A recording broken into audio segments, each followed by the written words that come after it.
Bonjour. Ça va bien ce matin? On est en forme?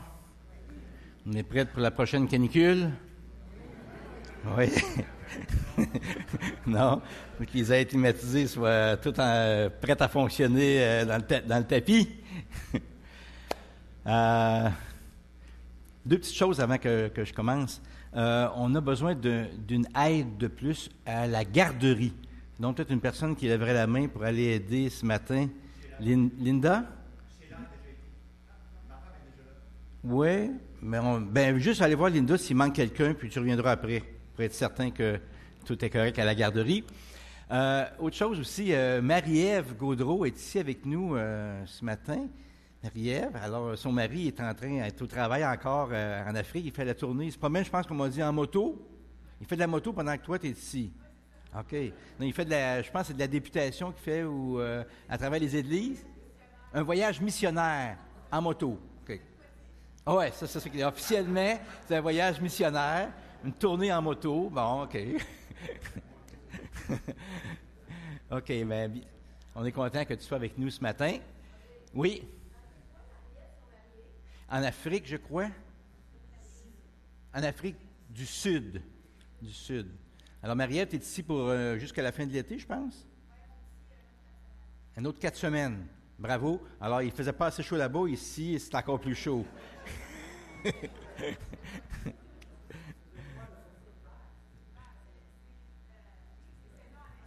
OK, là-bas, c'est froid? Ah. Ici, on commence à s'ennuyer de l'hiver, là. Non. On va profiter au maximum de notre été. On peut peut-être ouvrir un peu plus de lumière en arrière, parce que j'aimerais ça ce matin que vous puissiez tourner avec moi dans Actes. Ce matin, on va parler du Saint-Esprit. Alors, je vais essayer ma machine, voir si ça fonctionne bien. Peut-être tu peux mettre la première diapo. Je dis diapo, là, c'est plus le bon terme. Je viens de trahir mon âge. C'est bon. Le Saint-Esprit transforme. Il y a quelques semaines, notre frère Yvan Gaudreau a enseigné sur la personne et l'œuvre du Saint-Esprit. Je pense que ça fait 3 semaines. Alors, je poursuis un peu dans la même veine. Le Saint-Esprit transforme. Juste avant, prions. Papa du ciel, Seigneur Jésus, et toi, Saint-Esprit, on veut se tourner vers toi, Saint-Esprit, et on veut te demander d'être ici dans cette pièce ce matin, en train de nous influencer, de mettre justement ton Saint-Esprit en œuvre dans nos vies. Toi, Saint-Esprit, tu convaincs. C'est une de tes grandes tâches, c'est de convaincre autant le croyant que l'incroyant. Pour l'incroyant, tu veux le convaincre qu'il est pécheur, qu'il a péché et qu'il est séparé de Dieu pour l'éternité. Et tu veux l'amener à la connaissance de Jésus-Christ. Et pour le croyant, tu veux le convaincre aussi qu'il y a des péchés qui traînent dans sa vie et qu'il y a des redressements à faire. Il y a du ménage à faire. Et c'est ton œuvre. Et on te demande ce matin que tu puisses la faire dans cette assemblée, dans le cœur de tous ceux qui t'écoutent, autant dans cette assemblée qu'aussi à travers le web. Il y a des personnes qui nous suivent et qui entendent ces prédications. On te demande que ton Saint-Esprit soit à l'œuvre. Et par ton Saint-Esprit aussi, donne-moi des mots justes pour transmettre ton message. Dans ton beau nom aussi, Seigneur Jésus, on te prie. Amen. Alors ce matin, on va regarder le Saint-Esprit transforme à travers Actes des Apôtres. Alors vous pouvez tourner avec moi dans le chapitre 2 de Actes. On va passer pas mal les 41 premiers versets, presque le chapitre 2 au complet. Alors, je vais juste vous donner un peu le plan de ce matin avant. Le Saint-Esprit transforme. Alors, comment il transforme? Comment? Comment il transforme? Eh bien, il transforme... je vais être obligé de me tourner parce que ça ne fonctionne pas ce matin. Il transforme comment? En nous donnant de l'assurance, en mettant aussi le focus sur Jésus. Et le dernier point, ça va être en produisant des résultats qui sont divins ou qui sont des fois miraculeux ou qui sont inattendus. Alors, c'est ce qu'on va voir à travers le texte de Actes chapitre 2. Avant qu'on passe à ces points-là, j'aimerais vous mettre un peu dans le contexte pour nous illustrer un peu dans quelle situation on se trouve ce matin dans Actes. Alors, on va commencer lentement à travers Actes, le premier verset du chapitre 2. Le jour de la Pentecôte, ils étaient tous ensemble dans un même lieu. Tout à coup, il vient du ciel un bruit comme celui d'un vent impétueux, et il remplit toute la maison où ils étaient assis. Bon, on va se situer un peu plus. C'était le jour de la Pentecôte. Le mot Pentecôte veut dire 50. Et ici, pour bien nous situer, il y a 50 jours, avant la Pentecôte, c'était quoi? C'était Pâques. Et qu'est-ce qui s'est passé à Pâques, 50 jours plus tôt à Pâques? Il s'est passé quelque chose de spécial. Dieu, là, il est souverain. Il a le contrôle sur tout. C'est lui qui choisit les temps où il intervient. Il choisit toutes les situations.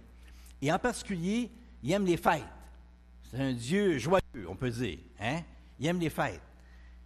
À la fête de Pâques, dans la préparation de Pâques, comme le vendredi, il a permis que, pendant que des hommes offraient des sacrifices à Dieu, et c'était correct, c'était dans le rituel juif, et ça avait été...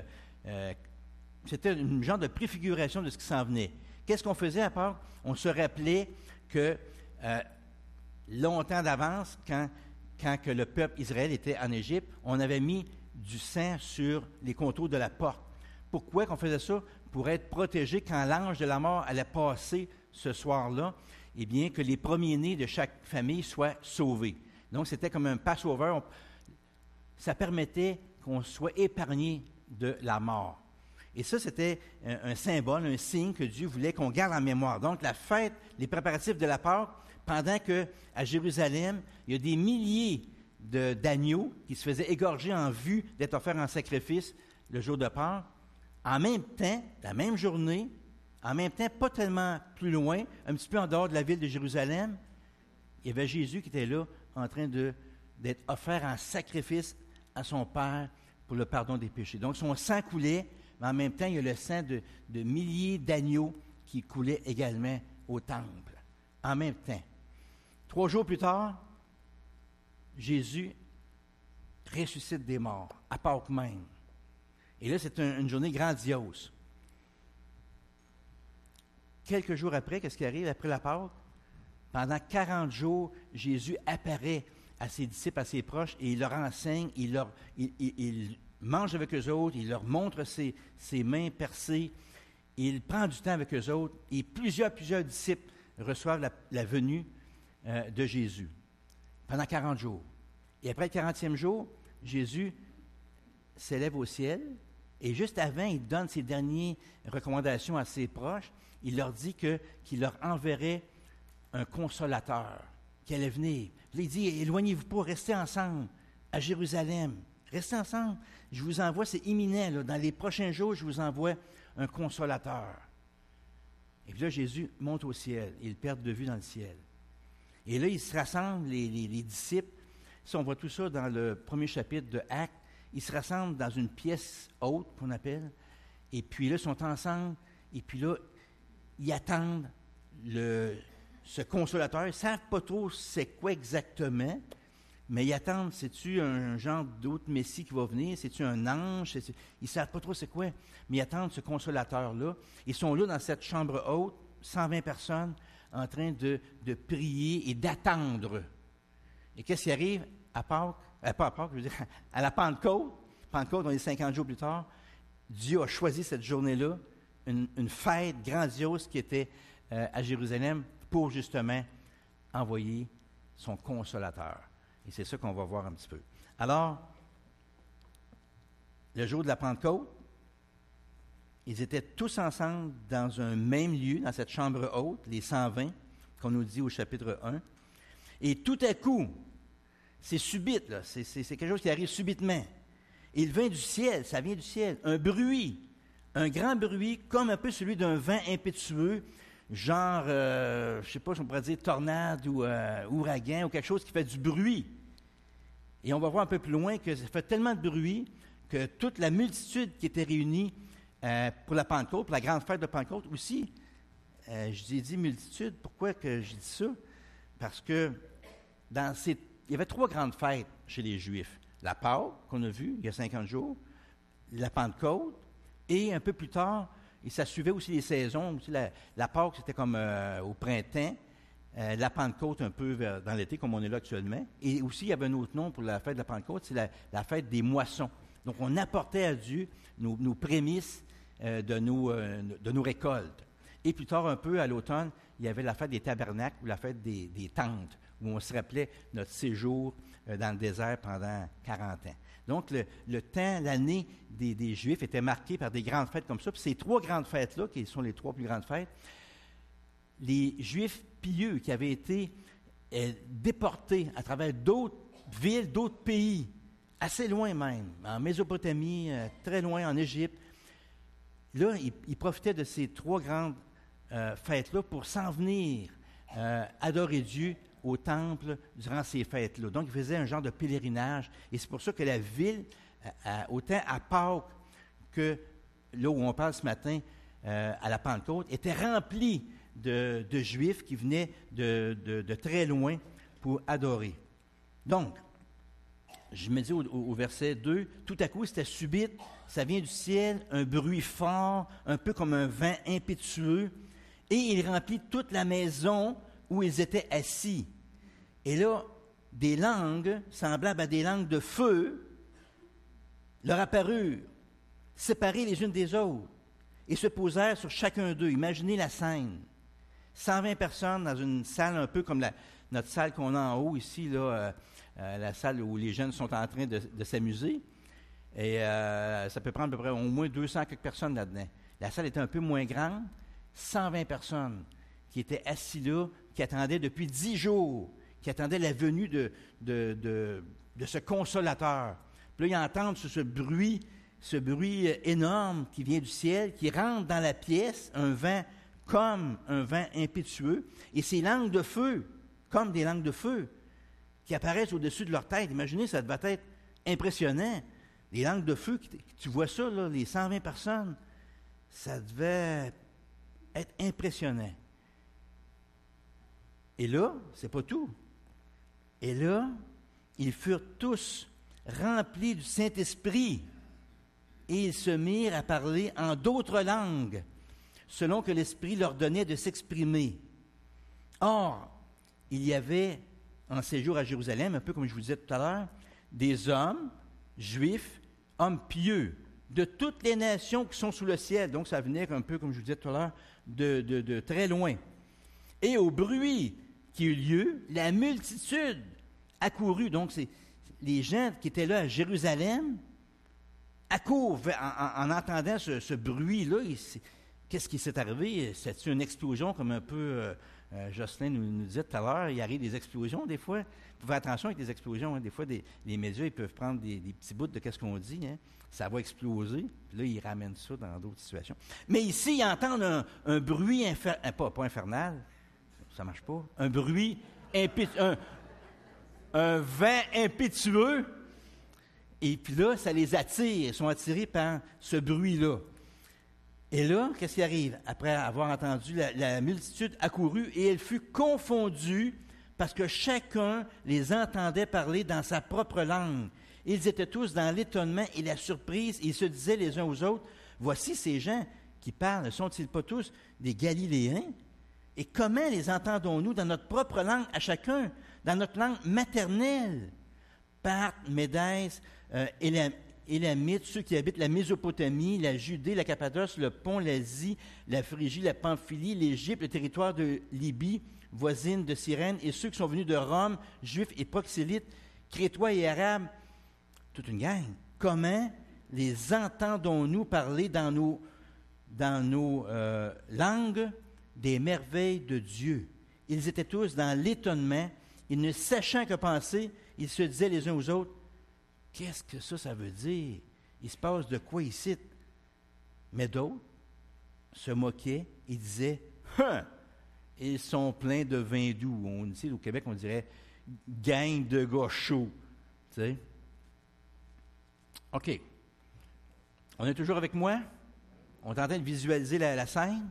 Je ne sais pas si vous vous posez des questions quand vous vous imaginez tout ça. Les 120 personnes assises dans une salle, un vent impétueux qui arrive, un bruit qui descend du ciel. Et là, les langues de feu, les 120 langues de feu sur chacune des personnes. Et là, ils se mettent à parler en une autre langue qu'ils n'ont jamais parlé. C'est un juif qui parlait, il n'a jamais parlé une langue qui se parle en Mésopotamie. Puis là, il se met à parler comme ça, une langue que toi, tu te mets à parler le chinois. De même, d'un coup sec comme ça, tu te mets à parler le chinois. Puis là, en plus, il parlait des merveilles de Dieu à travers ce qu'il disait. Et selon un commentateur qui est Alfred Cohen, il étudie un peu plus la question, parce qu'il y a plusieurs commentateurs qui se posent des questions en regardant des textes comme ça. Et là, il dit, concrètement, là, il y avait à peu près une quinzaine de langues différentes qui se parlaient en même temps à travers les 120 personnes qui étaient là. Il y avait une quinzaine de langues qui étaient parlées en même temps. Je ne sais pas si tu as déjà assisté à un genre de conférence où tu as un conférencier qui parle, mettons, en anglais, puis si tu es comme moi, bien, des fois, tu te mets un écouteur, un traducteur dans l'oreille pour entendre en français. Et là, des fois, si tu es proche d'un haut-parleur où la voix, mettons, en anglais est très forte, puis celle dans ton oreille n'est pas assez forte, mais là, à un moment donné, tu entends comme les deux en même temps, tu entends aussi fort le français que l'anglais. Là, sais-tu quoi? À un moment donné, tu ne comprends plus rien. C'est comme mélangé, là, tu ne comprends plus. Mais imagine 15 langues. Tu es là, puis tu entends 15 langues différentes en même temps. Il y a de quoi se poser des questions, là. Comment ça peut être? Puis tu entends là-dedans, à travers les 15 langues qui parlent en même temps, tu entends ta langue maternelle. Puis tu entends aussi qu'est-ce qu'elle se dit quand ça parle des merveilles de Dieu. Donc, mon Alfred Cohen, qui pensait à tout ça, il essaie de faire la mise en scène de tout ça. Comment ça peut être possible? Il imagine aussi que tout à l'heure, on a parlé de la multitude. Tu as une multitude, donc c'est des milliers de personnes, là. Parce qu'on va le voir à la fin du texte, je ne vais pas vous donner le punch tout de suite, peut-être plusieurs le savent, le punch là, qui s'en vient. Mais il y a une multitude qui est là. Multitude, c'est des milliers, là. 3 000, 4 000, 5 000, 6 000, 10 000 personnes, je ne sais pas. Mais c'est de cet ordre-là. Comment est-ce que ces toutes personnes-là, c'est sûr qu'ils ne rentrent pas dans la salle de 120 personnes. Donc, c'est sûr qu'à partir de la chambre haute, il s'est passé de quoi, là? On va essayer d'illustrer un petit peu pour comprendre. Ils sont dans la chambre haute. On va le voir tout à l'heure, il est 9 h du matin. OK? C'est la fête de Pâques, pas de Pâques, mais de la Pentecôte. Vous suivez, c'est la Pentecôte. C'est la Pentecôte, il est 9 h du matin, ça fait 10 jours qu'ils sont dans la salle, ils prient, ils attendent un consolateur. Le vent arrive, le bruit, les langues de feu, ils se mettent à parler en d'autres langues qu'ils n'ont jamais parlé. Une quinzaine de langues en même temps. Là, on suppose qu'ils ont quitté la chambre haute. Puis là, il était aussi, une affaire importante, il ne faut pas l'oublier, il était rempli du Saint-Esprit. À travers ce qu'il vivait, c'était physique, c'était visuel, c'était quelque chose de gros. Mais en même temps, il était rempli du Saint-Esprit. Donc, il était speedé au maximum, là. Et là, il quitte la chambre haute, il marche dans les rues. C'est la fête de la Pentecôte. Donc, la fête de Pentecôte, le gros de la fête, ça se passait autour du temple. Le temple, le parvis du temple, la cour du temple, c'est qui pouvait accueillir des milliers de personnes. Et là, probablement qu'ils se dirigeaient dans les rues de Jérusalem en allant se préparer pour la fête. Eux autres aussi, ils voulaient participer à cette fête-là de la Pentecôte. Et là, imaginez qu'ils marchent dans la rue et ils parlent des langues étrangères qu'ils ne connaissent pas eux-mêmes, puis sont en train de louer Dieu, de parler des merveilles de Dieu. Et les gens autour, là, ils reconnaissent, peut-être que tu marches à côté d'une personne, puis la personne à côté de toi reconnaît que c'est sa langue maternelle, puis que là, tu es en train de louer Dieu dans sa langue maternelle. Alfred Cuen, il met peut-être l'hypothèse aussi qu'il y a peut-être 2 miracles qui sont passés en même temps. Le premier miracle, c'est celui que les personnes, les 120, se mettent à parler d'autres langues, une quinzaine d'autres langues, mais en même temps, comme un deuxième miracle qui se serait peut-être passé, c'est au niveau de l'audition, des milliers de personnes, des 4, 5, je ne sais pas, comment un millier de personnes, qui entendaient parler dans leur propre langue maternelle. Ça aussi, c'est miraculeux, qu'ils puissent discerner à travers les 15 langues qui se parlent, leur langue maternelle, et comprendre dans leur langue maternelle qu'on parle, qu'on est en train de louer Dieu. Donc, tout le monde voyait qu'il se passait de quoi de surnaturel, ce beau matin de la Pentecôte à Jérusalem. Mais il y en avait qui disaient, c'est une gang de gars chauds, là, tu sais. OK. Ça, c'est le contexte. Je pense que c'est assez bien pour le contexte. On est capable d'illustrer, hein, où on est rendu, hein? OK. Le Saint-Esprit transforme. On a dit comment il transforme? En nous donnant de l'assurance. Et ça, on va le voir dans les prochains versets de 14 à 21.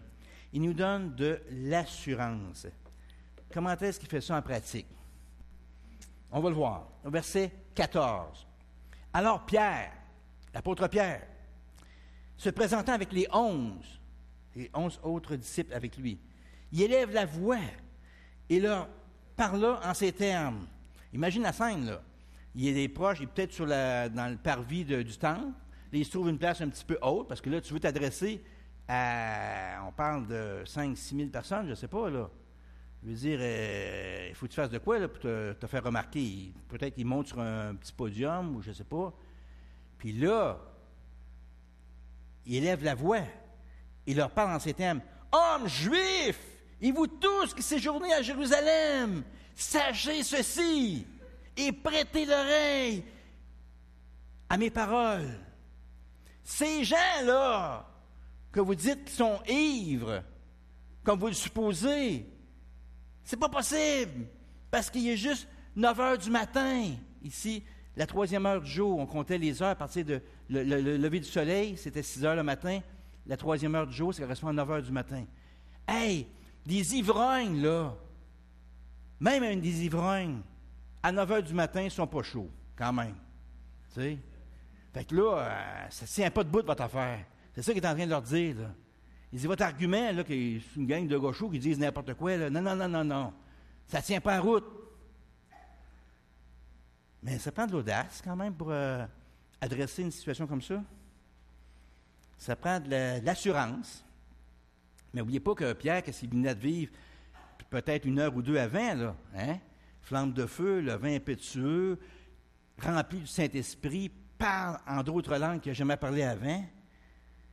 Et puis là, au verset 16, il est en train d'adresser la problématique. Mais c'est ici ce qui a été dit par le prophète Joël.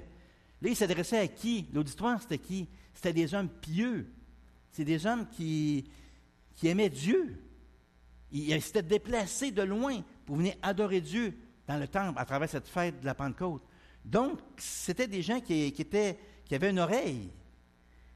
Et puis là, l'apôtre Pierre leur parle de quoi? De qu'est-ce qu'ils connaissaient. Il dit, regardez qu'est-ce qui se passe là. Regardez qu'est-ce que le prophète Joël avait dit. Et là, il leur cite Joël. Pas le pasteur Joël, là, le prophète Joël, OK? Que vous retrouvez dans Joël, chapitre 2, versets 28 à 32. C'est intégralement ce qui est rapporté ici. Il leur dit au verset 17, « Dans les derniers jours, Dieu dit, je répandrai de mon esprit sur toute chair. Vos fils et vos filles prophétiseront. Vos jeunes gens auront des visions. Vos vieillards auront des songes. Oui, sur mes serviteurs et mes servantes, dans ces jours-là, je répandrai de mon esprit et ils prophétiseront. Je ferai paraître des prodiges en haut dans le ciel et des miracles en bas sur la terre. Du sang, du feu, une vapeur de fumée. Le soleil se changera en ténèbres et la lune en sang avant l'arrivée du jour du Seigneur, de ce jour grand et glorieux. Alors, quiconque invoquera le nom du Seigneur sera sauvé. Wow! Pierre leur shoot ça. Et ici, dans son discours qu'il est en train de faire, il essaie de les convaincre avec les paroles de Joël qu'il y a un lien qui est là. Il ne dit pas ça juste pour le fun, là. Il leur dit ça, convaincu qu'il y a un lien qui se passe entre qu'est-ce que les autres sont en train de vivre le matin. Encore là, je me répète, mais les langues de feu, le parler en différentes autres langues, être rempli du Saint-Esprit, ils sont vraiment très, très high. Là, il est en train de leur dire, il se passe de quoi aujourd'hui, là? Puis aussi, à cause des événements, on est là juste 50 jours après Pâques, après le fait que Jésus est ressuscité. On est juste 50 jours plus tard. Puis en plus, eux autres, les proches, ils ont vu Jésus pendant 40 jours. Alors, on est tout près des événements. Alors, il est en train de leur faire un lien. C'est ça que Joël disait quand il parlait que dans les derniers temps. Et le terme dans les derniers jours, c'est la même expression qui se rencontre aussi quand on parle des temps de la fin, dans l'Ancien Testament. Donc, les auditeurs qui étaient là, ces hommes pieux, quand on parle des derniers jours ou des temps de la fin, ils savaient à quoi ça référait. Ça référait toujours dans l'Ancien Testament on parlait dans ça là de la venue du Messie. Donc, les Juifs, ils savaient qu'il y avait un Messie qui s'en venait. C'est sûr que c'était des fois vague un peu comme description du Messie qui s'en venait, mais ils savaient qu'il y avait un Messie, quelqu'un qui allait les sortir de leurs péchés, qui allait pardonner leurs péchés. Ils savaient qu'il y avait un Messie qui s'en venait. Mais ce qu'ils ne savaient pas, comme aujourd'hui on le sait aujourd'hui, c'est qu'on ne savait pas qu'il s'en venait une première fois, puis ensuite il allait avoir une grande période de temps qu'on appelle la période de l'Église, puis qu'il allait revenir à la fin de la période de l'Église. Ça, c'était pas clair pour eux autres. Ils savaient un Messie qui s'en venait, mais ils ne savaient pas qu'il venait en 2 shots. C'était pas clair. Et c'est pour ça que le passage que Pierre rapporte ici en parlant du prophète Joël, c'est mélangé un petit peu. Puis dans le fond, si vous êtes honnête avec moi, à la Pentecôte, ça ne s'est pas tout produit ce qui est là. On n'a pas vu le soleil s'éteindre, la lune rendue en sang, puis tout ça. Mais on voit que dans les versets 17 et 18, il s'est passé quelque chose. Il s'est passé quelque chose parce que, de un, oui, le Saint-Esprit a été répandu. Les autres, ils l'ont vu dans la chambre haute, là. Ils ont vu les 120 langues de feu. Ils ont vu les 120 personnes qui ont été remplies du Saint-Esprit. Ils commençaient à parler d'autres langues. Donc, eux autres, ils étaient certains que oui, quand Pierre parle, ça s'est appliqué. Ça s'est réalisé. Cette prophétie-là s'est réalisée. Et puis là, fils et filles prophétiseront, etc. Ça s'est réalisé en partie, je dirais. Mais les versets 19 à 21, on le comprend plus quand on voit avant l'arrivée du jour du Seigneur. L'expression « avant l'arrivée du jour du Seigneur », ça fait toujours référence à la deuxième venue de Jésus. Et ça, ici, eux autres, ils ne pouvaient pas nécessairement le comprendre. Pierre l'a compris avec un peu plus tard, on le voit dans d'autres écrits, ça devient plus clair. Mais ici, une chose est certaine, nous autres, des fois, on a de la misère à faire des liens entre ce que Joël vient de... Tu sais, Pierre, il rapporte les écrits de Joël, puis il leur dit hey, c'est évident, vous voyez qu'il y a un accomplissement qui se fait là. Nous autres, là, on est 2000 ans après les événements qui sont rapportés ici. 2000 tu sais. Mais eux autres, c'était tout frais. C'était tout frais.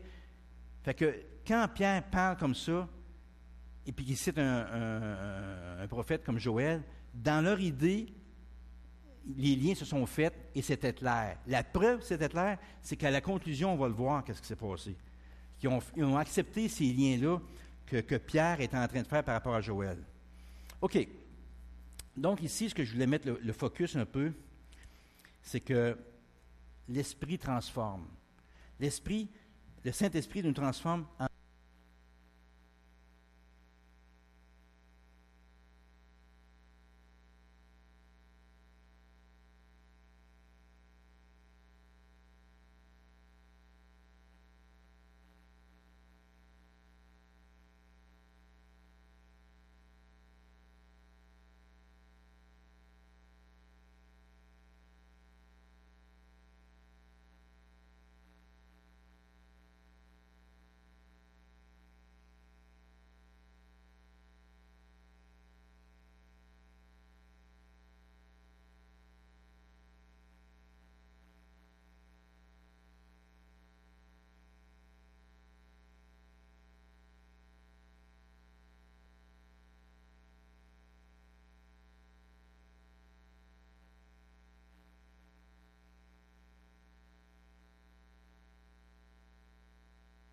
être prête à toutes sortes d'imprévus. Hein?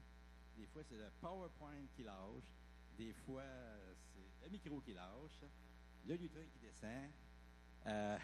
Toutes sortes d'affaires. Ah, je peux défaillir. Il y a des pasteurs qui sont morts en enseignant, là, sont morts sur scène. Aïe, aïe. Hein? Et il disait, justement, il enseignait qu'il fallait toujours être prêt. Bon, là, j'ai perdu, je t'ai rendu, OK. Je parle que ça prend de l'assurance. Bien, ça en prend de l'assurance. Ça prend de l'assurance. Hey, avez-vous remarqué que Pierre, l'apôtre Pierre, si on recule un petit peu, 50 jours, parce que donc de la Pentecôte, à Pâques, un petit peu dans... Qu'est-ce que Pierre a fait à Pâques? Quand Jésus a été pris, lié, pour être emmené devant le Sanhédrin, là, pour être interrogé par Caïphe, le souverain sacrificateur, qu'est-ce que Pierre a fait? Il l'a suivi, OK, ça, puis il a... connais pas Jésus, je connais pas. Puis une autre fois, Jésus, je connais pas, puis 3 fois comme ça. Ça veut dire quoi? Il y avait de l'assurance? Mais il s'était assuré qu'il ne se faisait pas pogner lui avec. Ça, c'est sûr qu'il s'est padé comme il faut. Il voulait être certain de ne pas être pris avec Jésus puis passer par où Jésus allait passer. Il savait que ça semblait difficile pour Jésus.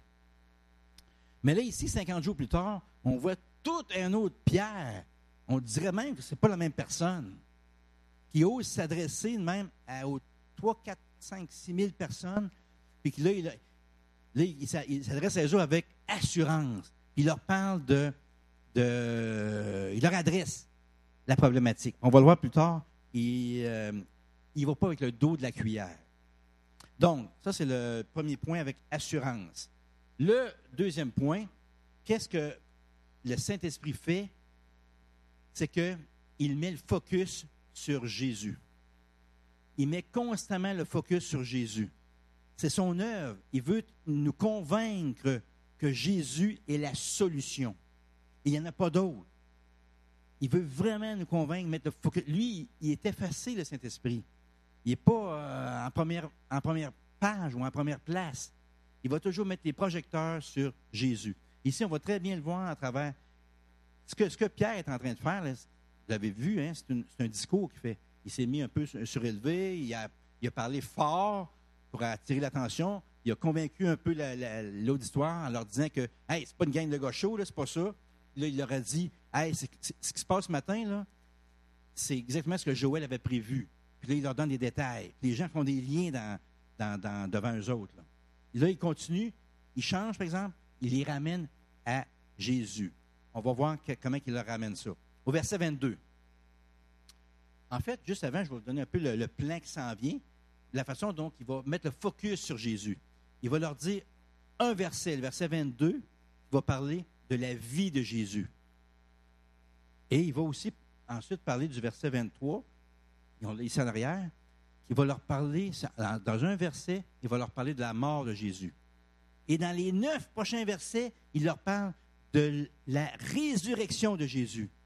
Il va compléter avec 4 autres versets par rapport à l'état actuel où est Jésus, sa glorification auprès du Père. Donc, il met le focus sur quoi? Sur sa résurrection. 9 versets sur l'ensemble qu'on va voir. On y commence en disant au verset 22. « Hommes israélites, écoutez ces paroles. Jésus de Nazareth, cet homme à qui Dieu a rendu témoignage devant vous par les miracles, les prodiges et les signes qu'il a opérés par lui au milieu de vous, comme vous le savez vous-même. » Parce que les personnes qui étaient là, ils avaient entendu parler de Jésus. Jésus, c'était le sujet d'actualité de l'époque. Et même 50 jours avant, il s'est fait crucifier. Donc, puis pourquoi il s'est fait crucifier? Parce qu'il se disait être Dieu. Les Juifs ne l'avaient pas accepté, pas en tout. Dire ça, là, c'est un blasphème que tu fais. Et le démon est en toi. Il est jusque-là. Alors, tu mérites la mort. Ils se sont organisés pour le faire tuer, le faire crucifier, puis ils ont utilisé les Romains pour le faire. Tu sais, ils se sont lavé les mains, eux autres, ils ont donné la job aux Romains pour le crucifier. Donc, au verset 23, là, il vient de le résumer au verset 22, il vient de résumer la vie de Jésus. Un verset qui parle de ses miracles, ses prodiges et des grands signes qu'il a faits. Au verset 23, « Cet homme, livré selon le dessein arrêté et selon la prescience de Dieu, vous l'avez crucifié et vous l'avez fait mourir par la main des impies ou par la main des sans-lois ou la main des... Dans le fond, c'était la main des Romains. » Mais il s'adresse, il ne mange pas ses mots, il s'adresse à 5-6 000 personnes. Et puis là, il leur dit, c'est tous des hommes pieux et religieux, là. Il leur dit qu'ils ont crucifié ce Jésus, Dieu. Cet homme livré selon le dessein arrêté et selon la prescience de Dieu. Au verset 24, Dieu l'a ressuscité en le délivrant des liens de la mort, parce qu'il n'était pas possible qu'il fût retenu par elle. Et là, il va citer David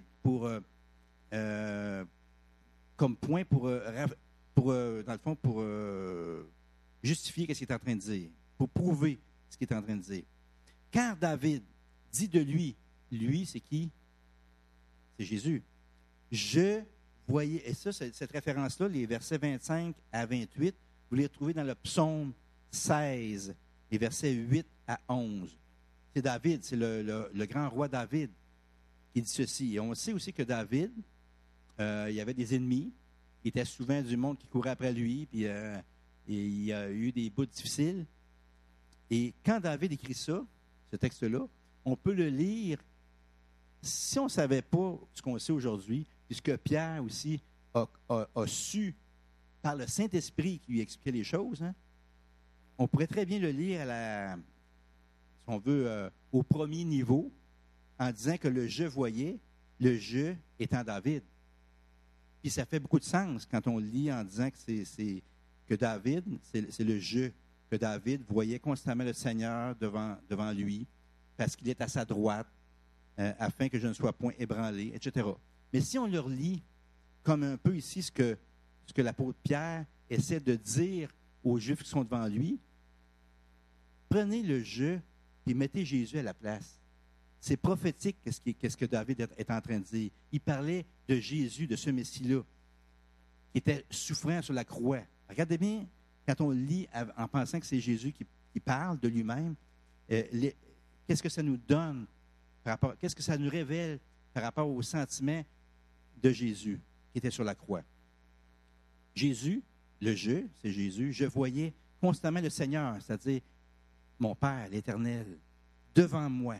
Parce qu'il est à ma droite. Aussi, être à la droite de quelqu'un à la droite, là, c'est toujours une position de protection. Je le voyais à ma droite. Parce qu'il est à ma droite, afin que je ne sois point ébranlé. Aussi, mon cœur est dans la joie, et ma langue est dans l'allégresse. Et même ma chair, mon corps, reposera avec espérance. Il était sur la croix, là. Il pensait que son corps allait reposer avec espérance. Car tu ne m'abandonneras pas, mon âme, dans le séjour des morts. Et tu ne permettras pas que ton sein voie la corruption. Tu m'as fait connaître les sentiers de la vie. Tu me rempliras de joie par ta présence. Et là, Pierre leur dit, « Hommes, frères, qu'il me soit permis de vous dire librement au sujet du patriarche David, que lui, David, il est mort. Il a été enseveli, et son sépulcre ou sa tombe existe encore aujourd'hui parmi nous. Comme il était prophète, et qu'il savait que Dieu lui avait promis avec serment de faire asseoir un de ses descendants sur son trône. C'était une promesse de Dieu que le Messie allait venir par David, en passant par la lignée de David. Au verset 31. « Hey, écoutez bien, c'est la résurrection de Christ qu'il a prévue et annoncée en disant qu'il ne serait pas abandonné dans le séjour des morts et que sa chair ne verrait pas la corruption. C'est ce Jésus que Dieu a ressuscité. Et nous en sommes tous témoins, les 120 qui ont reçu le Saint-Esprit, qui ont reçu les flammes de feu au-dessus de l'autel, qui se sont mis à parler en d'autres langues. On en est tous témoins. Ce Jésus que vous avez crucifié, c'est lui que Dieu a ressuscité. Il est en train de leur parler des vraies affaires. Il est en train de toucher le problème. Vous avez votre Messie que vous attendez depuis si longtemps, vous l'avez crucifié. vous avez passé à côté. Vous ne l'avez pas reconnu.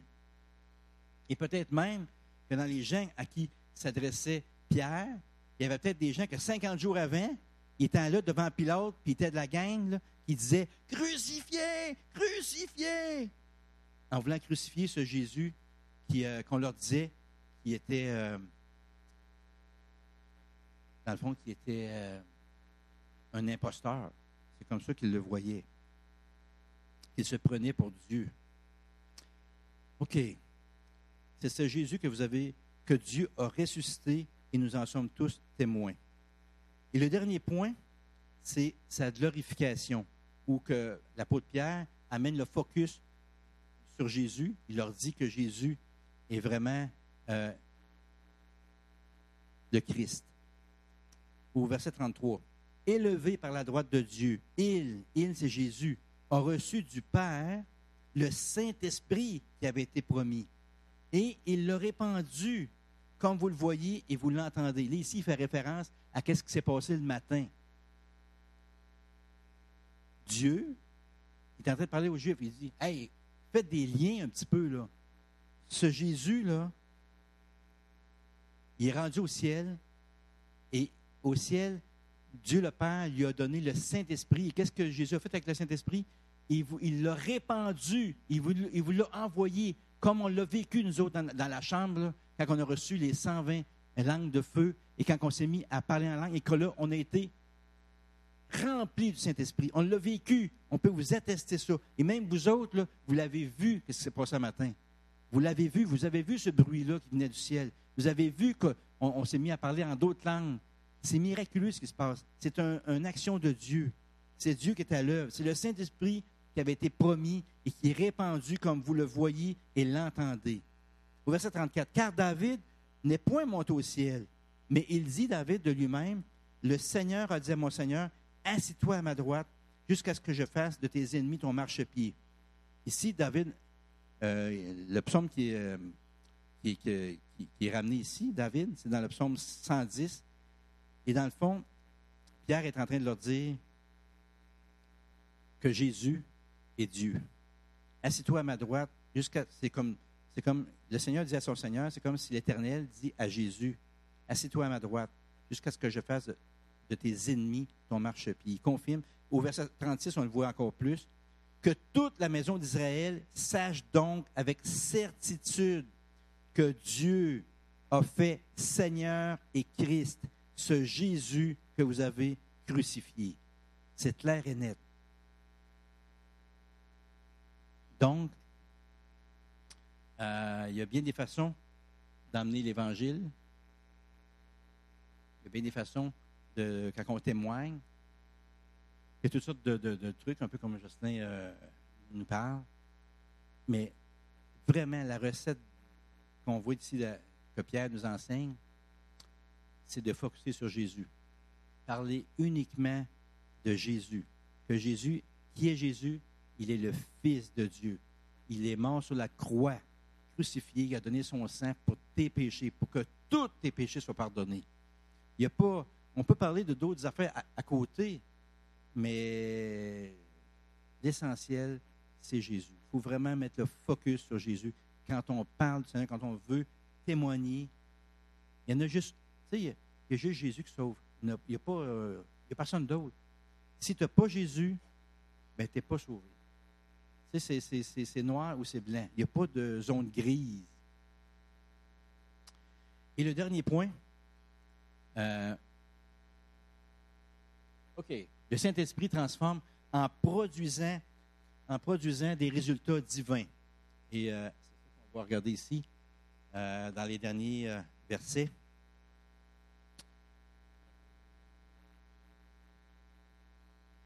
Au verset 37 plutôt. Après avoir entendu ce discours, ils eurent le cœur vivement touché. Et dans le grec, ça dit, ils eurent le cœur vivement piqué. C'est le mot piqué qui est là. C'est encore plus piquant que touché. Ils eurent le cœur vivement piqué. Et ils dirent à Pierre et aux autres prophètes et aux autres apôtres, « hommes frères, que ferons-nous? » Autrement dit, il réalise par le Saint-Esprit qui t'amène, qui veut te convaincre. Et là, le Saint-Esprit a fait quelque chose à travers les 3, 4, 5, 6 000 personnes qui étaient devant Pierre. Il a convaincu que la prédication de Pierre était vraie et que son message était vrai et que, dans le fond, ils viennent de reconnaître qu'ils ont tué, ils ont crucifié leur Messie. Et puis là, imagine-toi, ton sauveur que tu attends, tu viens de te rendre compte que tu passes à côté, que tu l'as, plus que passer à côté, tu l'as crucifié. Comment tu te sens? Qu'est-ce que je peux faire? J'ai tué celui qui venait pour me sauver. J'ai tué mon seul espérance. Je vais faire comme Judas, aller me pendre, qu'est-ce qui me reste? Qu'est-ce que je vais faire?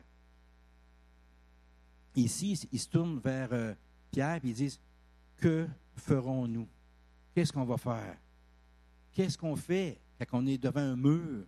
On se rend compte qu'on est perdu pour l'éternité, qu'on a tué celui qui veut nous sauver. Qu'est-ce qu'on fait? Des fois, nous autres, on est bien assis, on se cache des fois vers... c'est les Juifs, c'est passé il y a 2000 ans. Nous autres, tu sais, les personnes qui ne croient pas en Jésus, là, elles ne disent pas... elles se disent, Jésus, moi, je suis neutre. Moi, Jésus, tu y crois, c'est correct, mais moi, je suis neutre. Tu sais, je ne suis pas pour, je ne suis pas contre. Tu sais, si c'est bon pour toi, c'est correct, mais je te respecte. Mais tu sais, tu prends position pour Jésus, mais si tu n'es pas pour Jésus, tu es contre Jésus. C'est un ou l'autre, hein? Il n'y a pas de zone grise. Tu es pour Jésus ou tu es contre Jésus. Tu es pour Jésus ou tu crucifies Jésus. C'est la même chose. Être contre Jésus, les autres, ils auraient été à la place des Juifs, là. Ils auraient crucifié Jésus. Ils auraient dit, crucifiez, crucifiez, crucifiez. Quand les gens aujourd'hui ne se tournent pas vers Jésus, c'est comme s'ils disaient, crucifiez, crucifiez, on ne veut rien savoir de toi. On a nos propres idées, on croit de la façon que ça marche, on croit, on a nos visions, nos espérances, mais on ne croit pas en Jésus. OK. Comment ils ont répondu? Comment que Pierre plutôt leur répond? Parce que les autres sont découragés. Ils disent à Pierre, qu'est-ce qu'on va faire? Qu'est-ce qu'on va faire? On est désespérés. Qu'est-ce qu'on va faire?